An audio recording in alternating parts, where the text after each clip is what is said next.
Hello everyone, स्वागत है आप सभी लोगों का शिक्षा फॉर नौकरी में। इस वीडियो लेक्चर में आज हम लोग डिस्कस करने वाले हैं उत्तराखंड टेट के लिए प्रीवियस ईयर के क्वेश्चंस को देखेंगे। आज हम जो प्रीवियस ईयर के क्वेश्चंस देखने वाले हैं वो रहेंगे हमारी हिंदी लैंग्वेज के लिए। पेपर 2 के लिए आज हम डिस्कशन कर रहे हैं।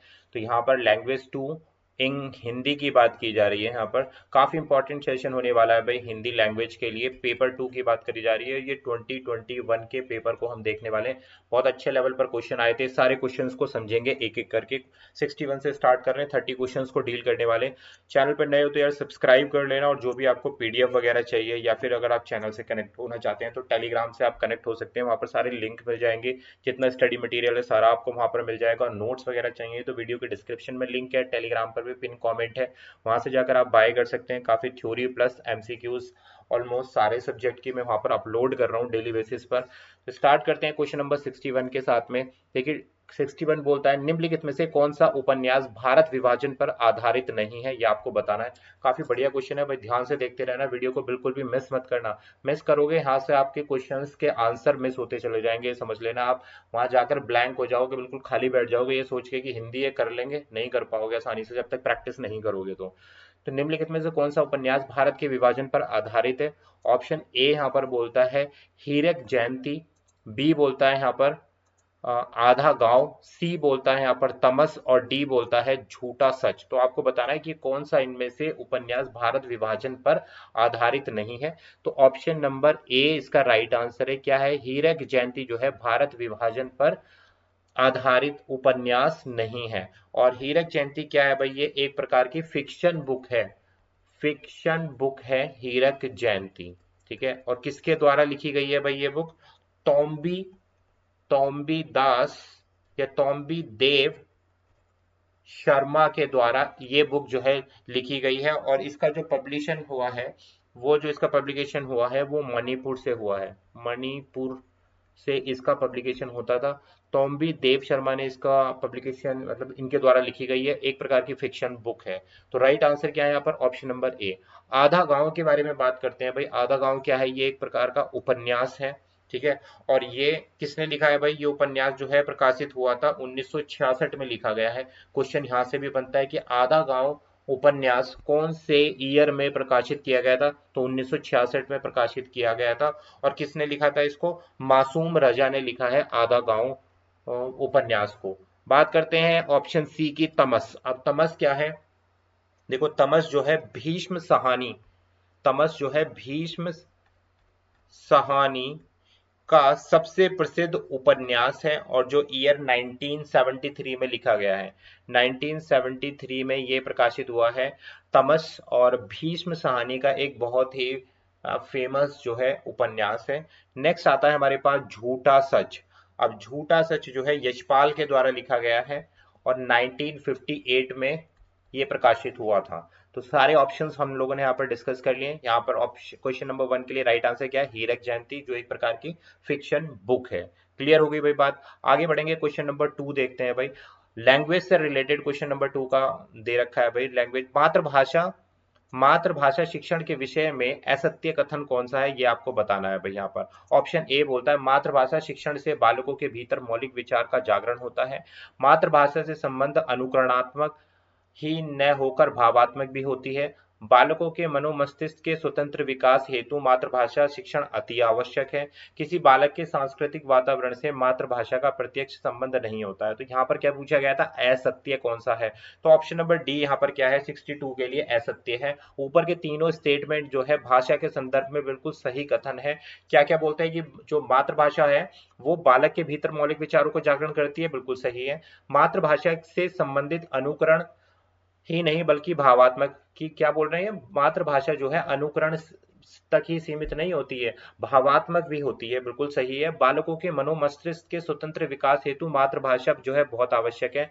ऑप्शन डी का जो है ये गलत ऑप्शन है। किसी बालक के सांस्कृतिक वातावरण से मातृभाषा का प्रत्यक्ष संबंध नहीं होता है, संबंध होता है भाई, इन्होंने लिखा संबंध नहीं होता है, तो इसलिए यही पूछा गया था, और ऑप्शन डी इसका राइट आंसर है। नेक्स्ट क्वेश्चन नंबर आता है 63। किसी भी नई भाषा को सीखने के लिए कहाँ से प्रारंभ किया जाना चाहिए? अक्षरों व शब्दों के मध्य सहचर्य से, शब्दों के निर्माण से, वाक्य के निर्माण से, या उपयुक्त में से कोई नहीं। तो किसी भी मातृभाषा को सीखने के लिए अक्षर व शब्दों के मध्य सहचर्य से आपको स्टार्टिंग करनी चाहिए। ऑप्शन ए इसका बेस्ट उत्तर होगा। नेक्स्ट क्वेश्चन नंबर 64, अपेक्षा को लिखते समय कठिनाई का सामना करना पड़ता है, वह किस समस्या से ग्रस्त है? आपको मैंने सीडीपी में कई बार बता दिया है कि भाई डिसेबिलिटी, इंक्लूसिव एजुकेशन यानी कि समावेशी शिक्षा से आपको, और डिसेबिलिटी से, टाइप्स ऑफ डिसेबिलिटी से, ये वाले टॉपिक से क्वेश्चन को छोड़ना ही नहीं है, हर जगह आपको प्रश्न देखने के लिए मिलेगा। तो यहाँ पर पूछा जा रहा है कि लिखते समय कठिनाई का सामना करना पड़ता है, तो डिसलेक्सिया है, डिसग्राफिया है, डिसकैल्कुलिया है, या डिसलेखिया है? तो देखो भाई, डिसलेखिया किसी भी प्रकार की अधिगम संबंधित अक्षमता नहीं होती है। तीनों के तीनों जो है अक्षमताएं होती हैं, लेकिन हमसे क्या पूछा जा रहा है, किसका सामना लिखते समय जब बच्चे को परेशानी होती है, किसी व्यक्ति को समस्या होती है, तो उसको हम बोलते हैं ऑप्शन नंबर बी डिसग्राफिया, उसको बोला जाता है। डिसकैल्कुलिया, जब गणित संबंधित प्रश्नों को हल करने में किसी बच्चे को समस्या आती है तो उसको डिसकैल्कुलिया बोलते हैं। डिसलेक्सिया, जब पढ़ने संबंधित जो विकार होता है उसको डिसलेक्सिया बोलते हैं। यहाँ पर डिसग्राफिया 64 का 20 का राइट आंसर आएगा। क्लियर हो गई बात? कई बार बोल चुका हूं मैं कि ये आपको पढ़ना ही पड़ेगा, जो इंक्लूसिव एजुकेशन यानी कि समावेशी शिक्षा और डिसेबिलिटी वाला जो पोर्शन है, जिसमें लर्निंग डिसेबिलिटी मुख्य रूप से आपको पढ़ना पड़ेगा। चॉम्स्की के अनुसार क्वेश्चन 65 बोलता है, भाषा अनुकरण से ही सीखी जाती है, भाषा सीखने में समाज का स्थान सर्वोपरि है, भाषा में दक्षता विद्यालय से प्राप्त होती है, या भाषा जो भाषिक क्षमता है वो जन्मजात होती है। तो नॉम चॉम्स्की जो है वो भाषा डेवलपमेंट यानी कि लैंग्वेज डेवलपमेंट पर इनकी जो थ्योरी है वो बेस करती है। ये बताते हैं कि भाषा जो है किस प्रकार से बच्चे के जीवन पर प्रभावित करती है और किस प्रकार से बच्चा भाषा को सीखता है या फिर ग्रहण करता है। तो इनके अनुसार ऑप्शन नंबर डी, भाषा जो क्षमता होती है, जो भाषिक क्षमता होती है, किसी भी बच्चे की भाषा को सीखने की क्षमता होती है, वो जन्मजात उसकी होती है। ऐसा नहीं है कि बच्चा जन्म के बाद भाषा को सीखना शुरू करता है। वो जब पैदा होता है बच्चा तो जन्मजात कुछ क्षमताओं के साथ में पैदा होता है, जिससे कि वो स्वतः ही भाषा को सीख सकता है। तो ऑप्शन नंबर डी इसका राइट आंसर हुआ। नेक्स्ट बढ़ते हैं, क्वेश्चन नंबर 65 देखते हैं, 66 देखते हैं। क्वेश्चन नंबर 66 बोलता है, कहानियां बच्चों के भाषा विकास में सहायता करती हैं। ऑप्शन ए, भाषा के नियम सिखाकर, खाली समय का सदुपयोग कर कर, काल्पनिक शक्ति और चिंतन को बढ़ावा देकर, पाठ्य पुस्तक का महत्वपूर्ण हिस्सा होकर।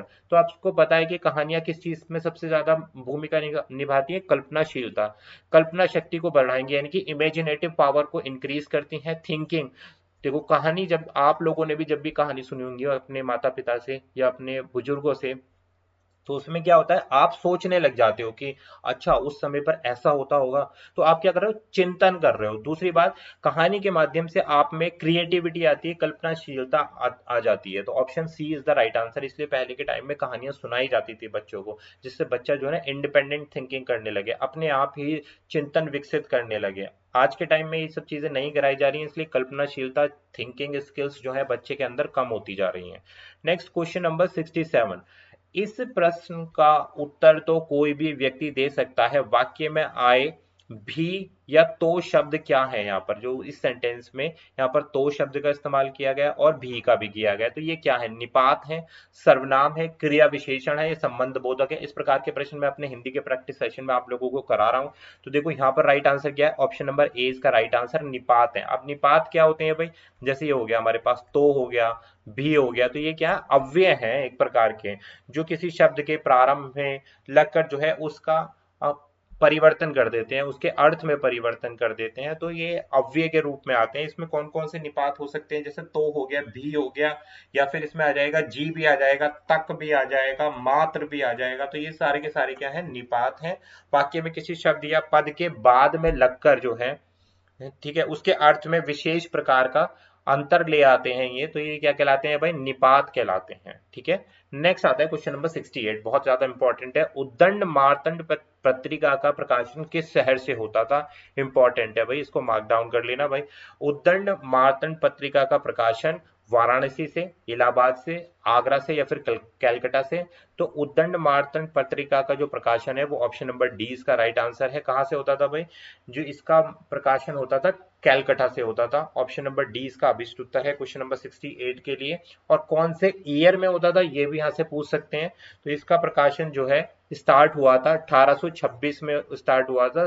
30 मई 1826 में उद्दंड मार्तंड का भारत का पहला हिंदी अखबार था। इस नाम से भी आपसे पूछा जा सकता है, ऑप्शन दे देंगे 4 कि भारत का पहला हिंदी अखबार कौन सा था। साप्ताहिक आई थिंक ये अखबार था जिसमें लोकल खबरें आती थी, न्यूज आती थी। तो ऑप्शन नंबर डी इसका राइट आंसर है। कैलकाटा से ये प्रकाशित होता था, 1826 से ये स्टार्ट हुआ था। क्वेश्चन नंबर आता है 69।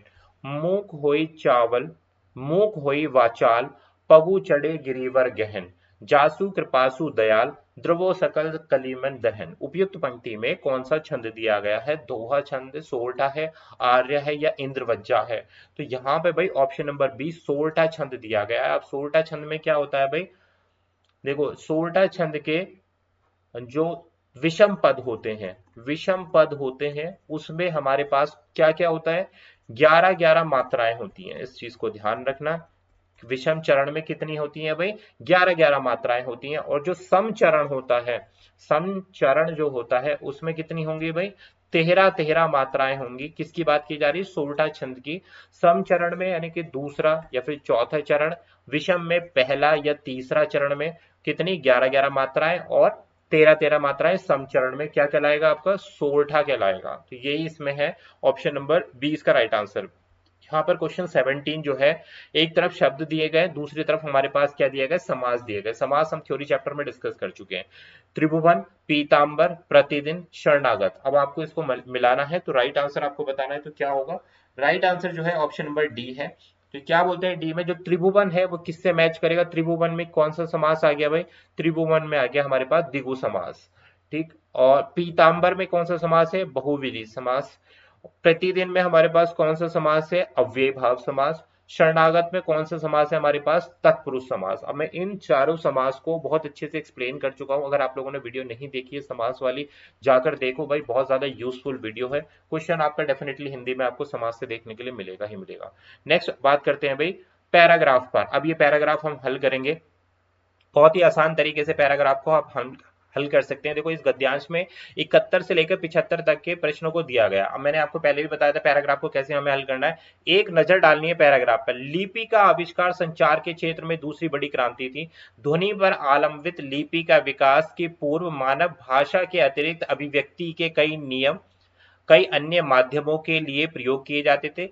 चित्रलिपि या पिक्टोग्राफी इसी तरीके का एक प्रयोग था। तो यहाँ बेसिकली किस प्रकार से जो गद्यांश दे रखा है तो वो किस पर बेस्ड है? जो मुख्य जो चीज है वो लिपि पर बेस्ड है, यानी कि लिपि पर बहुत ज्यादा फोकस किया गया है। अब देखो क्वेश्चन को अगर हम सॉल्व करने की कोशिश करें तो यहाँ पर देखो पहला ही प्रश्न है 71 वाला कि चित्रलिपि क्या है?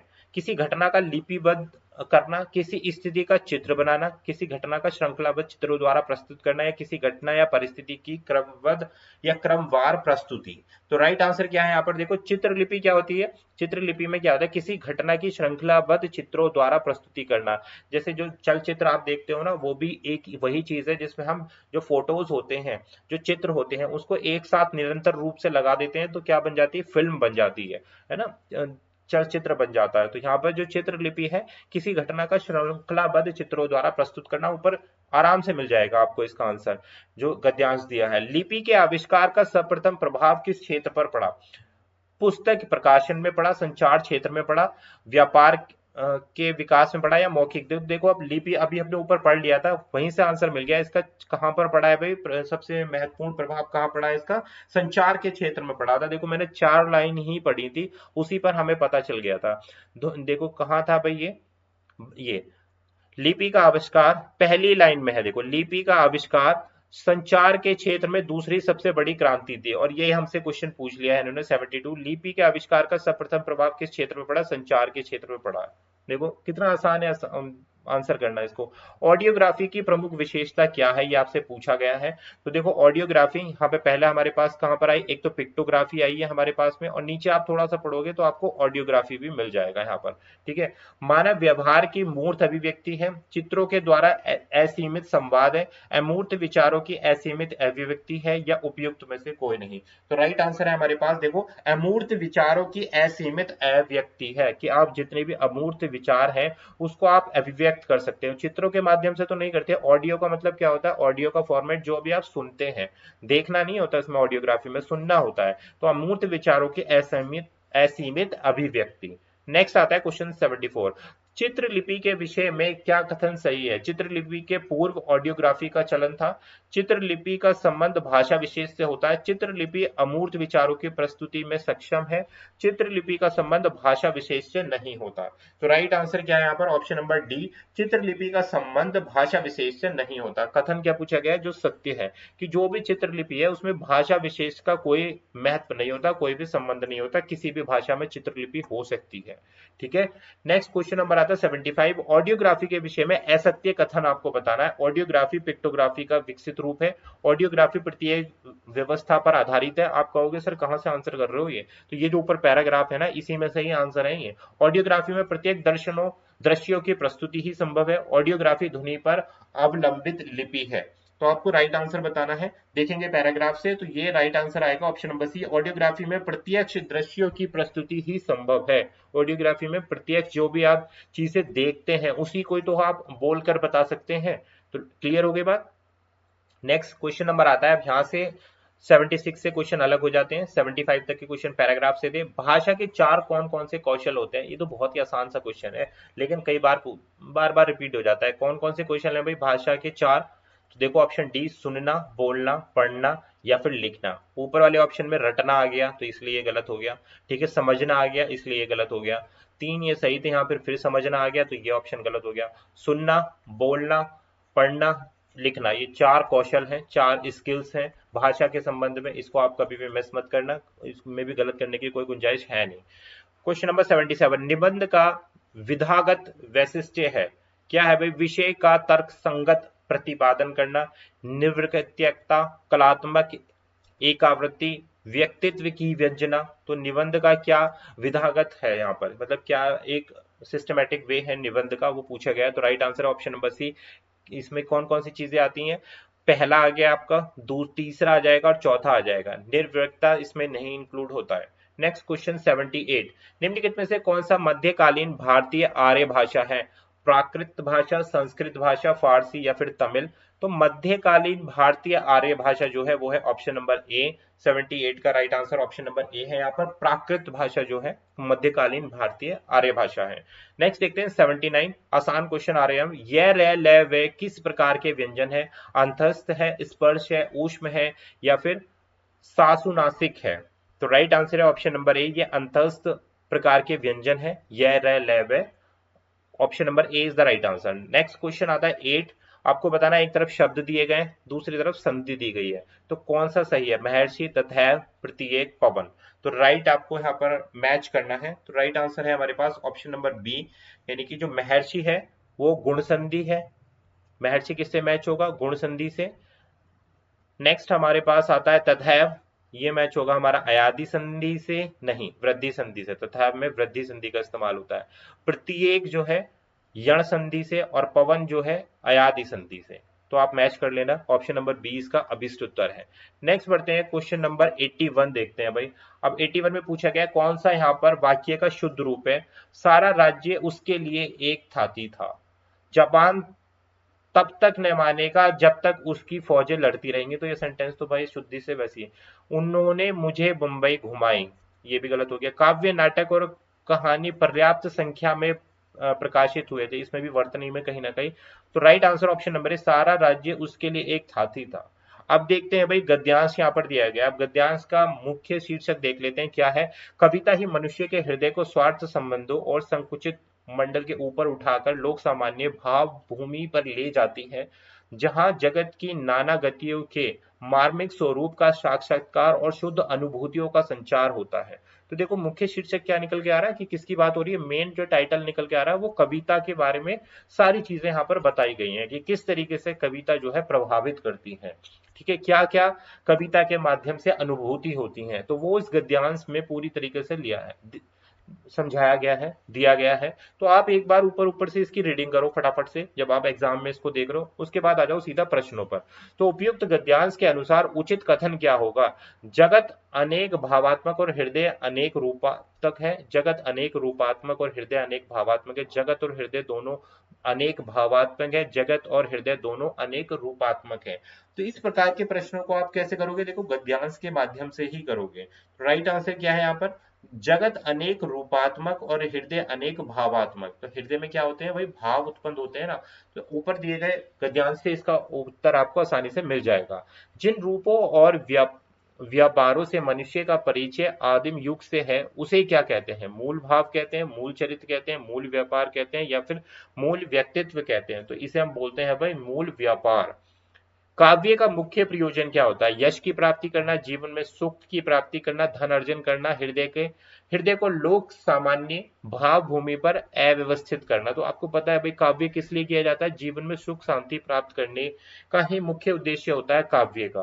ठीक है, धन वगैरह तो आप काम करके कमा सकते हो। नेक्स्ट, हमारे मनोविकार का परिष्कार कैसे होता है, ये आपको बताना है। तो राइट आंसर आएगा जब व्यक्ति सत्ता लोक और लोक सत्ता में लीन हो जाता है। तो option number a is the right answer. कहां से, गद्यांश से इसका आंसर आ रहा है भाई, मैं अपनी तरफ से नहीं बोल रहा हूँ।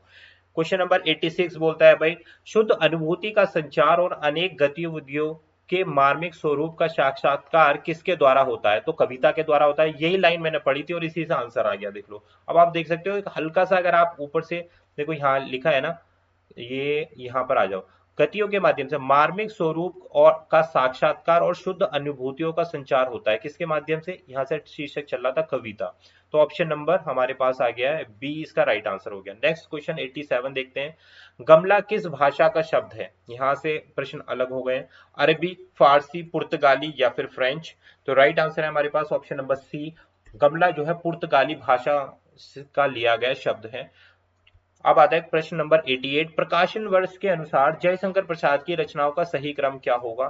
तो जयशंकर प्रसाद की रचनाएं कौन सी पहले आई फिर बाद में आई, तो उसका हमसे पूछा जा रहा है कि प्रकाशन जयशंकर प्रसाद की कौन सी, सारी रचनाएं जयशंकर प्रसाद की हैं, लेकिन एक क्रमबद्ध रूप से यहाँ पर पूछा गया है। तो क्रमबद्ध रूप से अगर हम बात करें यहाँ पर, तो ऑप्शन नंबर 20 का राइट आंसर है, प्रेम पथिक, आंसू, लहर और कामायनी। ठीक है, ये प्रकाशन वर्ष के अनुरूप यहाँ पर लगाए गए हैं।